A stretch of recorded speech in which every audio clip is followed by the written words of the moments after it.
Greetings everyone, a warm welcome to you all. Thank you for joining me. Namaste. Guys, this is Sagittarius reading for September 2018. So welcome. Make yourself comfortable and sit back and relax. Listen to what the universe has to tell you. We're going back to basics this month. We're using a Celtic cross spread with the cards that we have in front of you. But before we do that, I did some intuitive work for you, and here are some of the messages that came for you guys. So the number 56, which adds down to 11 and down to 2. Also the colour blue and the throat chakra area of the body. The message that came was relationship change. So a relationship could be any, right? Is going through a change. It's inevitable and necessary for the natural progression of the relationship. And the wisdom and experience gained through something like this will be a benefit to everyone involved. So these could be situations or changes within relationships, such as a child leaving home, a partnership ending, a friend or loved one going through a change as well. So not just ourselves, but someone close to us. It can also be a positive change, remember too, things like weddings, engagements, new friends coming in, and things along those lines. So there we are, Sagittarius, changes in the air. And I think a lot of us have felt that after the eclipses that have just finished from August, because they were powerful. There were 3 of them, the trine, and I think a lot of us experienced change at one level or another. So let me shuffle the cards for Sagittarius. They seem a little bit stiff at the moment, but we'll just loosen them up and see what's in store for you guys. So it's 10 cards in all. This is for Sagittarius for September.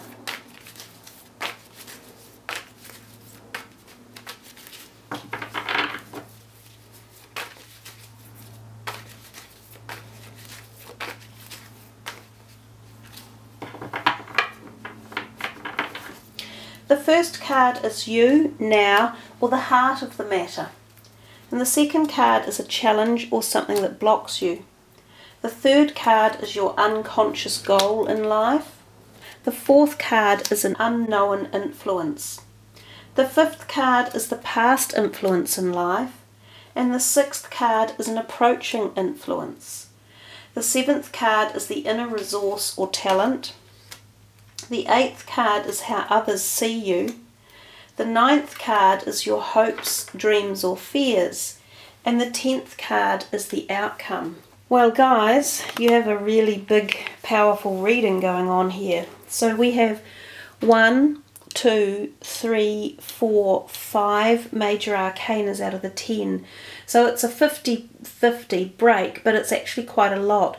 The other thing I notice about them with my reading, the way I have to do it, because I can't fit all 4 cards in a row here, this one is there. So we have this row across here of major arcanas, which to me is even, you know, amplifying the energy that's going on there.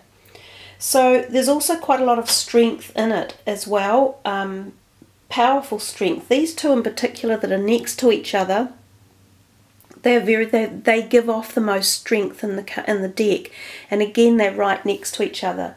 The Justice and the Tower card are also quite strong, but in a slightly different manner.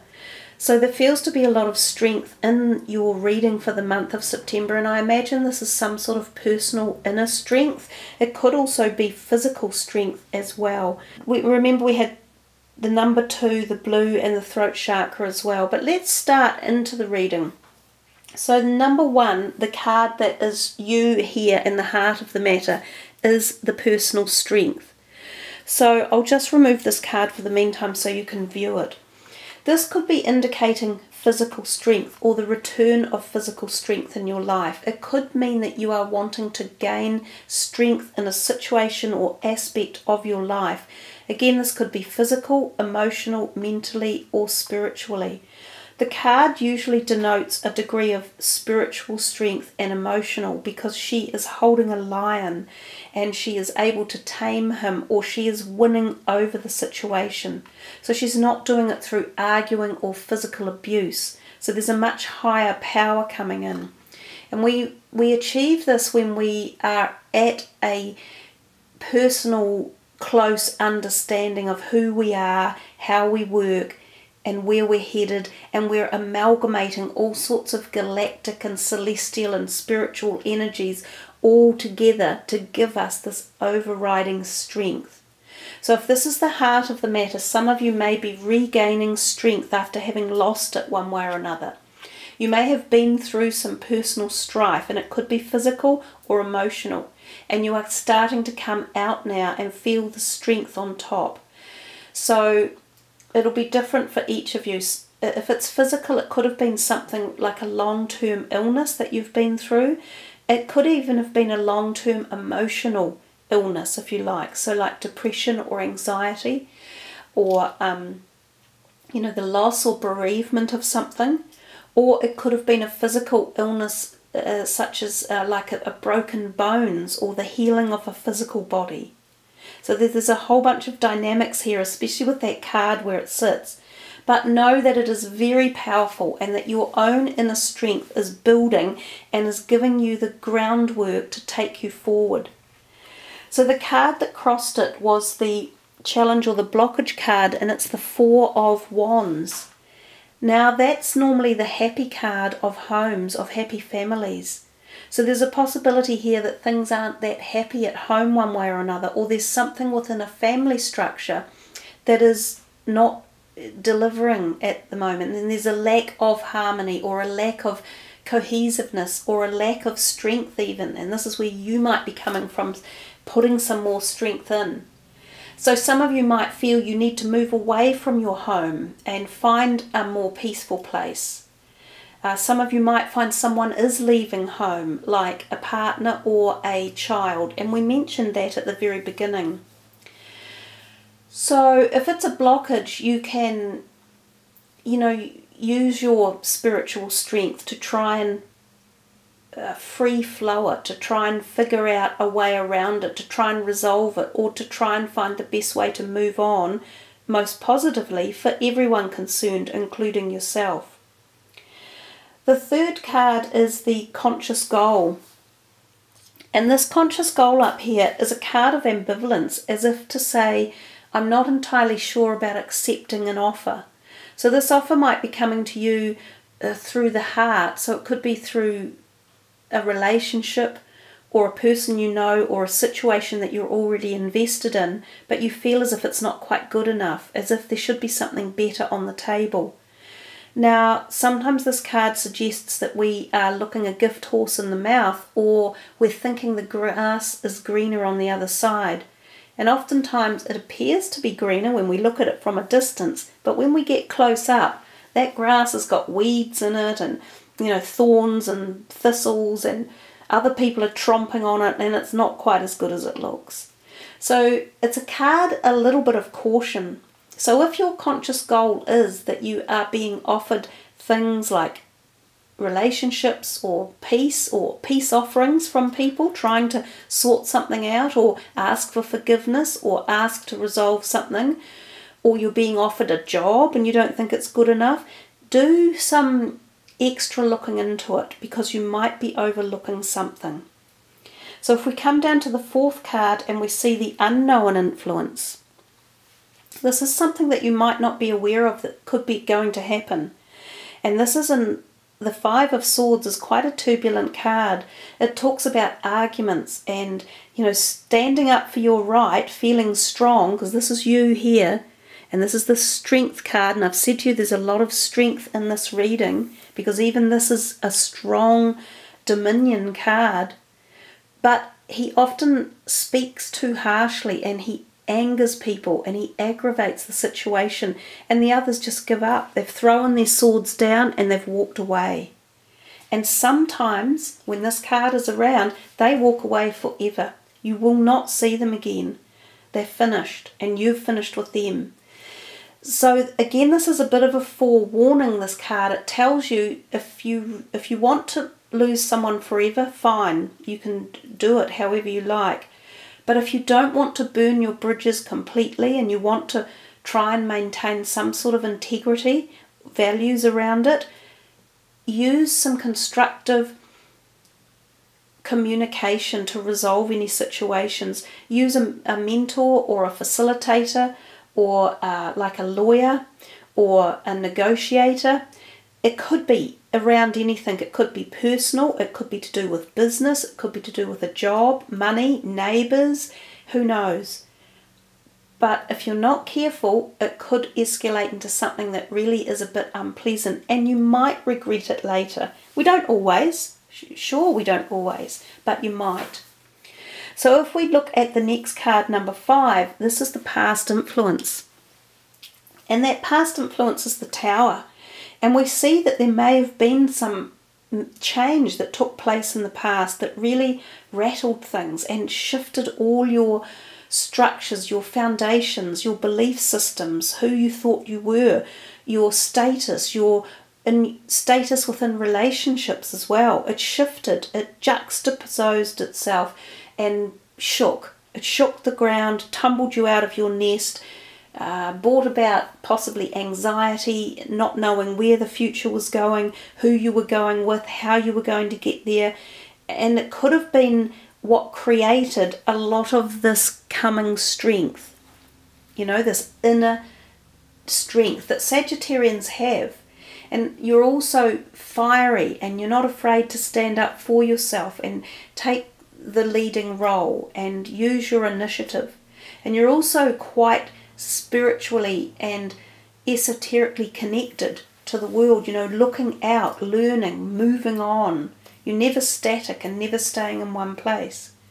So that's kind of like a past energy that may be having an effect over this place that you're moving into as the year progresses through September.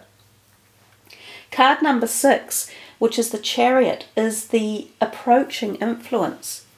So he again is this strength, and he's inner strength, gut strength, you know, pulling on all of your resources, knowledge, power, intuition. He has 3 moons around him, and so does she down here. So the moon, I think, may have played a role for you in these last eclipses that we've had, and it may have played more of a role than you understand. And because it was dealing with a lot of shadow aspects that were retrograde, so going back in time, it might have brought up feelings or situations or people or events that were old, and you're dealing with them now, and you're bringing out this I am me, this is my life type energy. The Chariot is about reclaiming strength and power and igniting it and firing it and understanding how the universe and the cosmos work. It's about charging forth and movement, quite strong, determined, powerful movement. It can often symbolize shifting house. It can symbolize going on a holiday for some of you, going on a road trip, buying a new car, taking possession of things, taking charge of the direction of your life. And this is all the coming influence. So it's like a growing power. You can feel it through the reading. It's growing and growing and growing, like it's just going to go whoo, like a rocket when it all comes together. There'll be no stopping you when you get this all together and move through the rest of the year. There never really is much stopping Sagittarians, but there will be no stopping you. So coming down to the 7th card, this is the inner resource or talent. And, you know, here we are. This is the victory card. This is knowing that you've got victory within your grasp. This is knowing that you have put the hard yards into a whole lot of things in your life, and especially around creative talent, possibly your career for those of you working. And if it's not career, it's what you're passionate about. It's the things that you love in life. And you've put effort into that, and it's going to pay dividends, and it will show success, and it will take you forward. And again, this is a card of forward movement. So I'm seeing a real progression in this reading. It's quite powerful. It's taking you through September and into the rest of the year, and possibly even pushing you into next year, into 2019. So this could be the really big month for you guys, that you set a lot of intentions, directions, boundaries, you know, breaking forth, breaking free, moving out, moving it up. This card here, number 8, is how other people see you. And this is a very karmic card, the Justice card. It's often associated with Librans, so it might be either someone in your life who could be a Libran, one way or another. It could be their rising or moon sign. And this is about the imbalance or the injustice in life. And when this card turns up in your reading, it's saying justice is coming your way, it's your turn. This card can often be present when you are attending something like a court case. If you have had any legal proceedings put against you, whether they be personal or business related, and you have to attend court, it often goes in your favour. This can be things for family ruling as well, for getting, you know, co-parenting rights or more parenting rights than you've had. Or it could be the signing of a legal contract or document around the purchase or proposition or new contract that you're forming or making. Or it could be the breaking of a contract, whether it be a marriage like annulment, or a business annulment, or ceasing of that, or whether you've paid off a price or a fine. It's finishing, it's coming to an end. You have done your time on a karmic lesson, and you've learnt it, and you've paid for it, and you've been given some keys to some freedom when this card turns up, and those keys will be coming as well. It's all moving forth, taking you into the rest of the year and next year. The 9th card is the hopes and or fears. So either or. Some of you will view this as a fear and some will view it as a hope and a passion. The 3 of Wands is always about looking to the future and planning and being creative about it, and it's possibly about your career options. Now this card often suggests that you are planning on expansion, on moving out, growing something. This can be growing a business, or growing your career or opportunities. This can be taking on new employees or partnering up with someone else and forming a collaboration. This can be looking far afield, physically or even via things like the internet, to expand globally. So to take your creative aspirations, whether you're a writer or a director or a musician or a builder, or whether you work for a corporation. This is about you wanting to grow and expand, become bigger and more successful. And it's about planning. And usually when you put the planning in, you succeed with victory. So again, it's a good card. The final card, the outcome card, is the Empress. You know, she is voluptuous, happy, sated, sexual, free, full of love, full of energy, full of life, definitely fertile of mind and body. So she's creative, she's warm, she has harvest around her. Again, she has the moon. She can be indicative of new moons coming or change through something like an eclipse. She's quite powerful in the fact that others crave for her. They want to be around someone like her because she's so giving and voluptuous and warm and sensuous and creative and full of life and passion and inspiration. So this is all coming. You could find, for some of you this may be a new partner coming in. For some of you this is the new you. This is the revamped, revised, re-energized you. For some of you this can be a time of fertility, so conception of a pregnancy or conception of a new romance or partnership or business. Wow, big reading, guys. I've really enjoyed doing it for you. It was one that was really easy to get into because it just spoke volumes. You know, some speak more than others, and this one was really busy with a lot to tell you. So come back and listen to it a few times and really engage yourself in the vision of the cards, because they in their own way have information encoded in them that you can you know, choose to look at whichever one is really piquing your interest, and then just meditate on it and see what it's telling you. So thank you for joining me. I love it when you leave your comments and when you like the video and sub the channel. It all helps. And I trust that you have a really powerful, wonderful September ahead. I love September. It's the beginning of spring for us here in New Zealand, and spring and summer are my two most passionate seasons on the planet. I just love them totally. So I get spring fever really, really intensely, and I'm sort of like in love with life and everything. So may you feel all those wondrous joys of either beautiful spring or beautiful autumn with all its glorious colours and its feeling of fullness and, you know, harvest. So thanks again, guys. Have a wonderful month ahead, and I'll see you for the following month's reading. Take care. Much love. Namaste.